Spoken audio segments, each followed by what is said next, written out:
comment est-ce qu'on peut utiliser le modèle ISLM dans l'analyse macroéconomique, comment est-ce qu'on peut mettre en place des politiques macroéconomiques en jouant sur les investissements publics ou alors au niveau de la banque centrale, monnaie ou le taux d'intérêt pour pouvoir prendre des mesures pour pouvoir conduire à l'amélioration des conditions de vie des populations, réduction du chômage, amélioration d'un certain nombre de conditions de vie.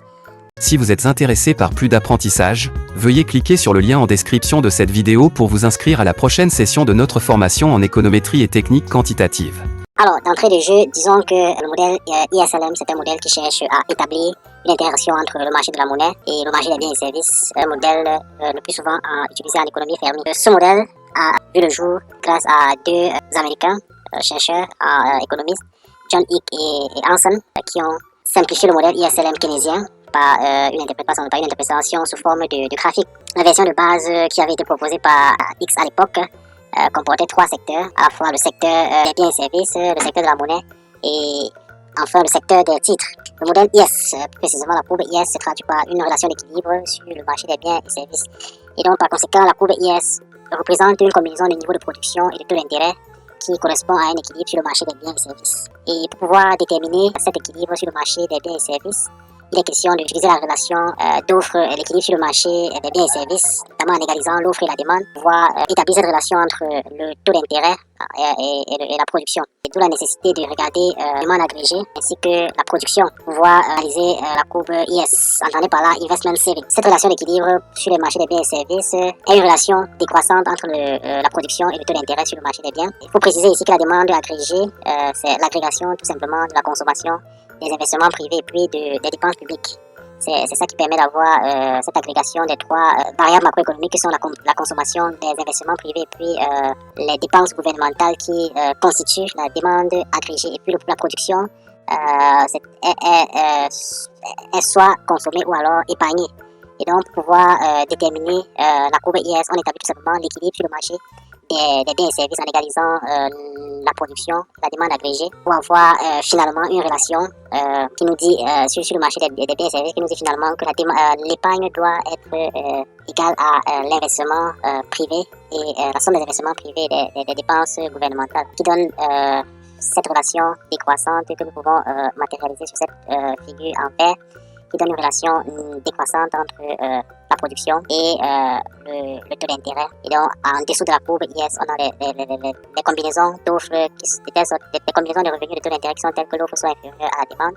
Et de l'autre côté de la courbe IS, au-dessus de la courbe IS, on a les combinaisons d'offres qui soient supérieures à la demande de marché des biens et services. Étant donné que le modèle ISLM recherche à déterminer, comme je l'ai dit tantôt, la demande et les taux d'intérêt à l'équilibre, les grandeurs doivent être nécessairement effectuées exprimées en fonction de la production et du taux d'intérêt, les grandeurs que sont la demande agrégée dont nous avons parlé plus haut et puis la production des biens et services. Et donc diverses présentations du marché du modèle utilisent les expressions analytiques pour pouvoir déterminer les allocations de produits et de taux d'intérêt qui réalisent l'équilibre sur le marché des biens et services. Un certain nombre d'hypothèses peuvent être établies, notamment l'exogénéité des dépenses gouvernementales. Autrement dit, le gouvernement peut fixer son niveau de dépenses. Et là, on a une relation linéaire entre la consommation et le revenu disponible. Le revenu disponible étant la différence entre le revenu et les taxes. Le revenu disponible peut être autrement défini comme étant la part du revenu qui reste après, la part de production qui reste après avoir payé les taxes. Donc, cette relation, on a une relation décroissante entre la consommation et le taux d'intérêt. On a le C0 de la relation qui établit la consommation, représente la consommation incompressible, qui en économie représente une consommation qui serait établie même si l'économie ne produit pas du tout. Et on a également le coefficient C qui n'est rien d'autre que la propension marginale à consommer, qui s'interprète économiquement comme étant qui est en général inférieur à 1, qui est l'augmentation de la consommation si le revenu disponible augmente d'une limite. Ça, c'est la consommation incompressible. Et puis le coefficient S qui est dans l'équation de la consommation représente ni plus ni moins que la sensibilité des consommateurs vis-à-vis du taux d'intérêt. Et on a également une relation des investissements, une relation négative entre les investissements et puis privés et puis le taux d'intérêt. I0 n'est rien d'autre que les investissements autonomes, autrement le niveau maximum d'investissement qui peuvent être effectués en économie même si on a un taux d'intérêt nul. Notre question A, c'est l'élasticité de l'investissement par rapport au taux d'intérêt, la sensibilité de l'investissement par rapport au taux d'intérêt.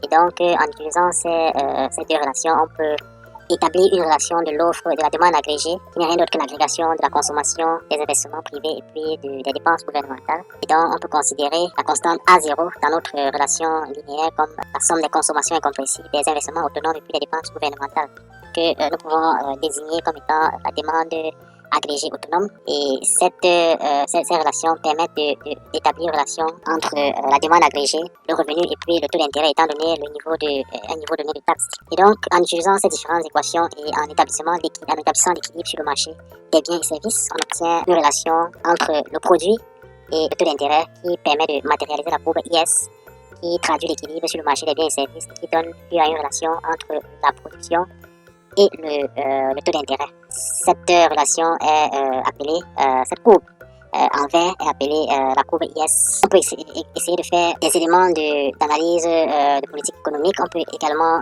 analyser le déplacement de la courbe IS, par exemple en faisant varier la production. Si la production augmente, par exemple, d'un niveau à un autre, étant donné un niveau donné de taxes, plutôt si les dépenses gouvernementales augmentent d'un niveau à un autre, il va s'en suivre une augmentation également du niveau de production et le multiplicateur qui est le coefficient 1 sur 1 moins C qui est supérieur à 1, ce qui signifie, puisque étant donné que notre C représente, comme je vous l'ai dit plus haut, représente la proportion marginale à consommer qui est inférieure à 1, cela signifie que le coefficient 1 sur 1 moins C est supérieur à 1, signifiant que lorsque les dépenses gouvernementales augmentent d'une unité, le produit augmente de plus d'une unité.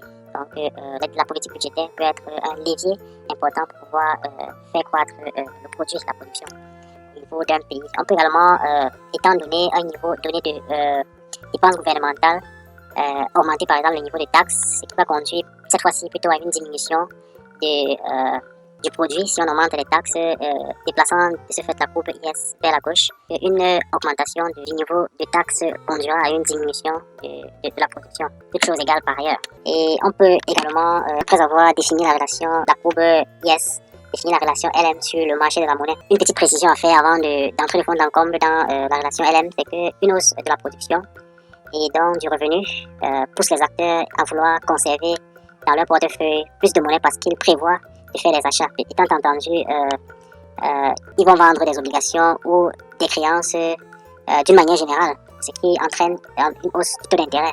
Si le produit final augmente, cela va se traduire par une augmentation du taux d'intérêt. Et donc, on peut avoir cette relation entre le taux d'intérêt et la demande de monnaie. Donc, si il y a une relation qui est telle que lorsque la demande de monnaie augmente, le taux d'intérêt augmente. Lorsqu'on peut avoir une relation croissante entre le taux d'intérêt et la production sur le marché de la monnaie. Il va donc découler de cette relation de croissance que plus le taux d'intérêt est élevé et plus les investisseurs vont s'attendre à ce qu'il diminue et plus la demande de monnaie à des fins de spéculation sera faible puisque étant donné que les opérateurs économiques espèrent une diminution du taux d'intérêt, ils n'auront pas tendance à demander cette monnaie-là au risque de voir cette monnaie perdre de la valeur. À l'inverse, il va donc exister un taux d'intérêt minimal pour lequel tous les investisseurs doivent s'attendre à ce qu'il y ait hausse et où la demande de monnaie est alors infiniment élastique. Et cette situation est connue en économie sous le nom de trappe à liquidité.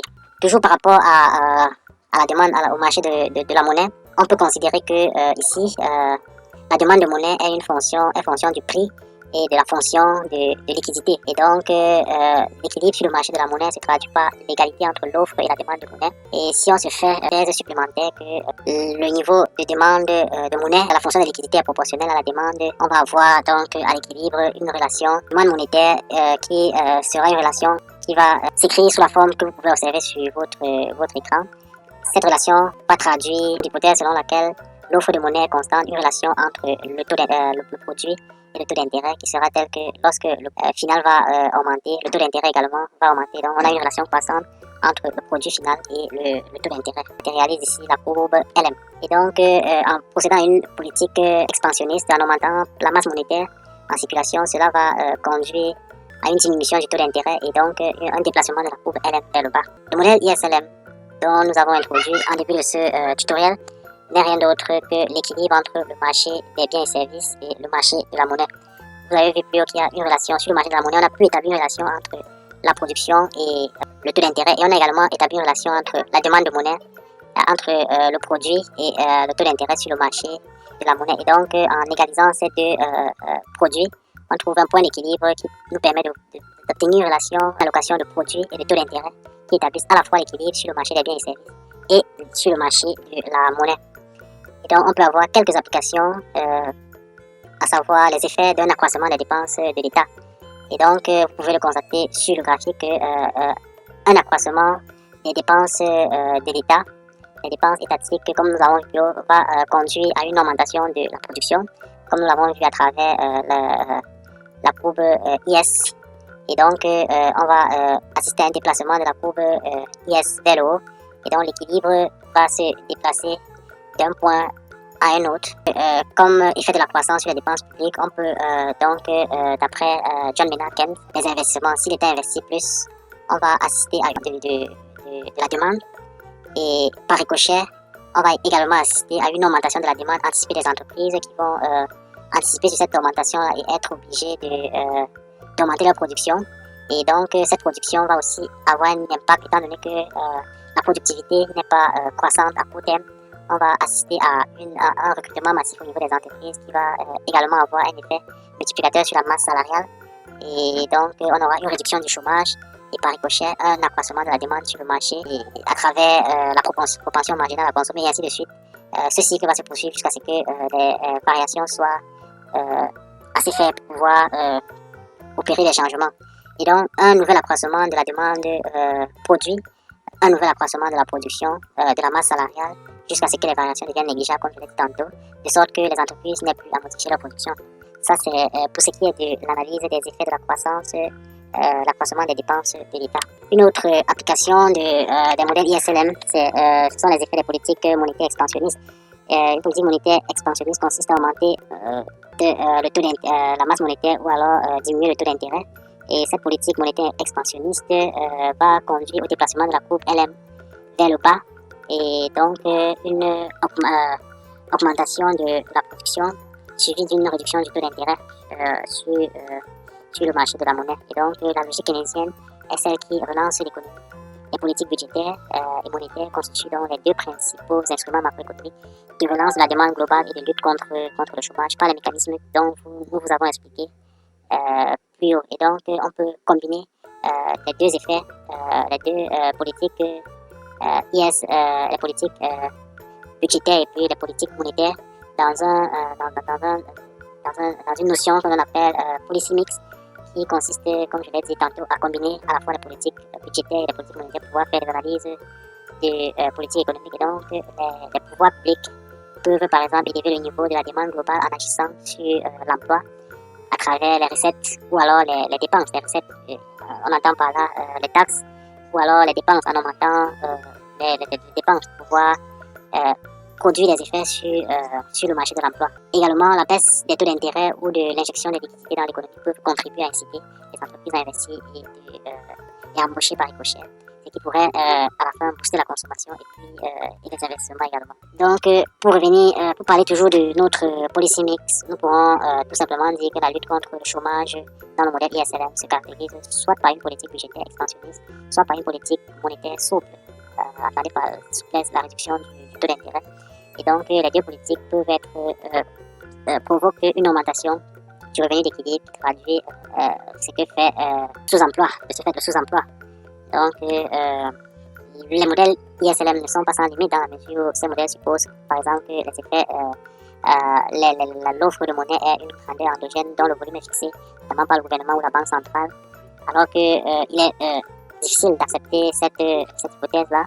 Aussi, nous pouvons également remarquer qu'on a une grande simplicité dans les équations analytiques de nos modèles ISLM. Et donc, cette relative simplicité a pu rendre le modèle attirant. De nombreux aspects semblent avoir été omis, notamment les politiques d'édiction des dépenses publiques et des investissements. Si vous êtes intéressé par plus d'apprentissage, veuillez cliquer sur le lien en description de cette vidéo pour vous inscrire à la prochaine session de notre formation en économétrie et technique quantitative.